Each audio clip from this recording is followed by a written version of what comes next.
Why, hello there, everybody. How you doing today? It's me, again. Now, I'm quite sure we are all still talking about the great debate, which it wasn't even a debate. To me, it was nothing more than a bunch of accusations, alleged acts, and, and allegations thrown from Miss Hillary Clinton onto Mr. Donald Trump. See, let me explain to you.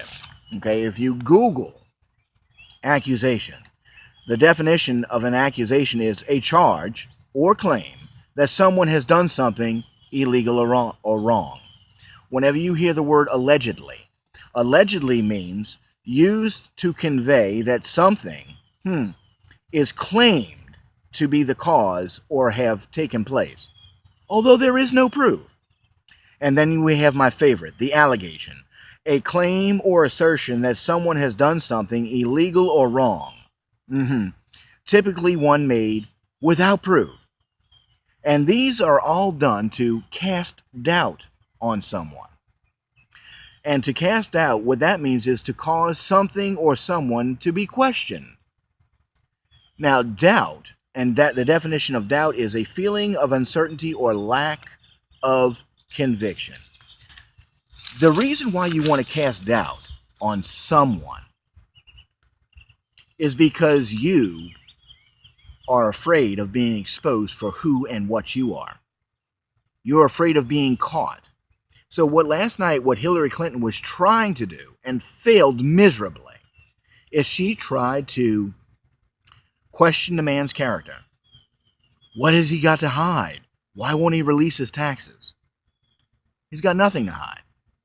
You see, doubt works when you have something to hide.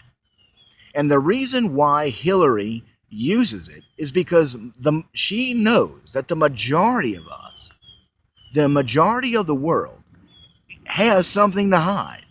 They're afraid of being exposed, so they would much rather point the attention on someone else than to deal with their own situation. That's what an accusation is. It's simply pointing the finger and saying, well, hey, what's he got to hide? The one that says, what do they have to hide, is the one that has something to hide. But you see, when you have nothing to hide, then the accuser quickly is shut up and shut down. And says, hey, fine, let's go. Come on, step into the light. Step into the light. The perfect and best example of this is given to us by Jesus Christ himself in John 8, verse 10 and 11. Now, this is the woman who was caught in adultery. I mean, there was no accusing.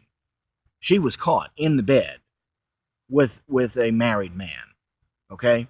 And the Pharisees and Sadducees, the legalistic people, all the people who are doing bad themselves, are making a display of this one person who've done something that they're probably guilty of themselves. Brings this woman before Jesus, and Jesus just looks down at the ground. The Word of God says that he wrote in the dirt. And they're like, well, what should we do? Should we stone her? The law says that we should stone her. So what should we do? So Jesus finally looks up in verse 10 and says, I'm sorry, prior to verse 10, he says, well, hey, let ye, who's without sin, cast the first stone.